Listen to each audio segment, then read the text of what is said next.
Nosotros sí entramos en ese debate porque ese fue el que se utilizó en diciembre pasado para eliminar la bolsa de trabajo, porque era necesario para que el remanente de tesorería que era negativo quedase a cero. Y en función de eso se votó a favor de eliminar una bolsa de trabajo, el presupuesto. Por lo tanto, sí es importante. Es importante porque si después vamos a tener un problema de legalidad, lo que nos interesa es tener el acuerdo político para tener la respuesta económica para esa bolsa de trabajo. Por lo tanto, si cuando vengamos a hacer esa bolsa de trabajo, vengan ustedes, que son los que están gobernando, lógicamente. Estamos hablando del mes de noviembre,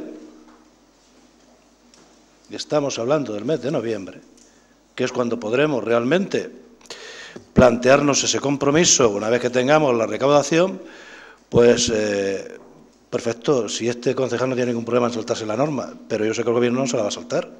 Por lo tanto, lo que habrá que crear con el Gobierno es el compromiso de que a fecha de noviembre, cuando hagas el balance de por dónde ha ido el IBI en nuestro municipio y descarte ese 10%, sí tenga ese compromiso político de dedicarlo a esa bolsa de trabajo, si no ahí, porque seguramente se le impedirá el remanente de tesorería porque estaremos a punto de acabar el año, pero sí, lógicamente, en presupuestos nuevos para el curso que viene. Claro. Porque si no, traemos un debate absurdo, totalmente. ¿Que la votaremos a favor? Sí. ¿Que sabemos que va a servir para algo? No. Eso también, lo sabemos. Pero, lógicamente, nosotros no vamos a entrar en ese debate teórico. Lo que sí le decíamos era, si la apuesta económica de la denuncia que se haga a la Generalitat sí que hay un avance de ese dinero, ahí sí que legalmente y políticamente ustedes no tendrían por qué tener ningún inconveniente de destinar esa partida. Y en vez de hacer la propuesta que usted había hecho antes de que iba a dedicarlo a pagar deuda o a pagar intereses, proveedores y demás, dedíquelo a esa partida. Y, por lo tanto, cuando reciba el dinero del IBI, dedíquelo entonces a lo que usted quiera, que nosotros no nos vamos a meter si va a remanente de tesorería negativo desde la oposición o si va a pagar proveedores o deuda. No nos meteremos en eso siempre y cuando usted antes haya creado esa bolsa de trabajo. Y eso sí que lo podrá hacer porque legalmente usted no tendrá ningún inconveniente. Ese es el acuerdo político. Y nosotros sí que le planteamos a ustedes, que lógicamente tienen el Gobierno, que lo hagan. Si fer un comentari d'abans, s'havia dit que la piscina coberta havia sufragada per la Generalitat. Vostè sap que no és així, només el 30%, la resta, el 70%, va ser pagat per este poble. En relació a la gestió privada, era la pregunta, per això m'havien recordat de la piscina. Nosaltres, senyor Alfonso Benítez, lamentem que de les poquetes coses que anaven quedant en el nostre poble que depenien una miqueta de nosaltres, com era l'escola d'estiu, també la fem, aquest curs ja, en gestió privada i la posem a concurs. Lo lamentem.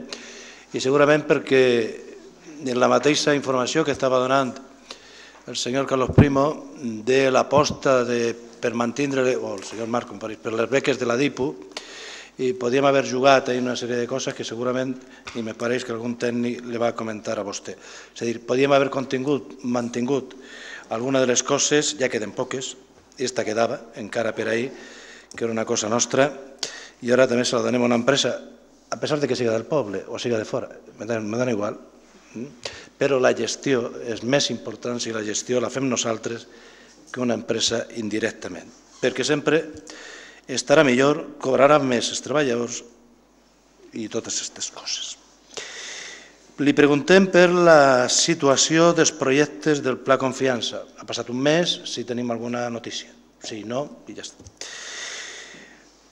Li demanem un prec i és que en relació a l'arbrat, la neteja, n'hi ha arbres que són molt bruts i embruten molt, no que siguin brutos, sinó que embruten molt. I haurà que plantejar-se en algun moment algun tipus de canvi en l'arbrat dels carrers i aquestes coses, aunque siga lentament per a no modificar la fisonomia. Però per la zona de Parc Sant Lluís, els veïns potser algun dia tenim, perquè allò en els aparcaments, sabates, passejos... Entonces, recomanar en la mesura que se puga en la empresa de la neteja una miqueta més de cura i mentre dure aquesta època que seran 2 o 3 setmanes, pues a veure com podem passar allà. I després tenim un perill en les arbres de l'avinguda de Gandia. Són molt bonicos, però punxen. I, a més, hi ha certes punxes que són punxes. I està clar que les punxes que estan dalt no passa res perquè n'hi ha que punxar-s'hi, el que se punxa, si se punxa, que s'aguante, però el que passen pel carrer hi ha molta punxa a l'altura de les xiquets i de les persones. Bé, claro, de les persones. Per tant, una podeta a les punxes només, no fa falta a les punxes, perquè sí que és per a iaios i xiquets de cara ara al poliesportiu, piscina de més, tota l'avinguda, i per cert, no sé què fan allí encara, les faroles aquelles allí, els ferros allí, que no sé quant de temps portaran, i si no els volen, doncs el venen per ferro i ja està. Hi ha un problema en la direcció, es comentaven els veïns també, ja que parlaven d'adreces, d'Alfons el Magnànim, en l'Alteró, és venint del camí de Beniparrell, el primer carrer que n'hi ha és direcció prohibida, però la direcció prohibida se la trobem ja que estem en el cotxe dins.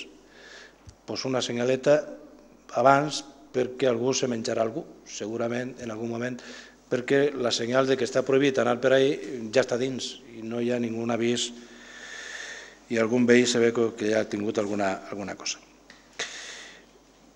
Li preguntaven, li demanaven en comissió informativa que anàrem per la federació la qüestió de la tanca del port i que a veure si a partir d'aquest tipus de denúncies i de més podíem aconseguir-lo és si han fet alguna cosa.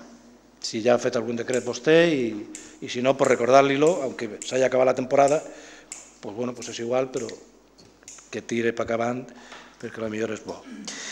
Y como no volia parlar de vacas, nosotros sí, no tenemos ningún problema. Hablar de vacas, no tenemos ningún problema. Que nos parecería escandaloso que ustedes se gastaran 40.000 euros en vacas. Vamos, nos parecería escandaloso con la que, como dice su presidente, está cayendo en relación con la Iglesia y el IBI. A nosotros nos parecería escandaloso en las vacas 40.000 euros con la que está cayendo. Y los 8 días. Pero mire, en Cáceres el alcalde y su gobierno van a hacer un referéndum. Si dedican el dinero de los toros a contratar parados. Nosotros le proponemos a usted la misma. Un referéndum municipal y que el dinero de las vacas a contratar parados.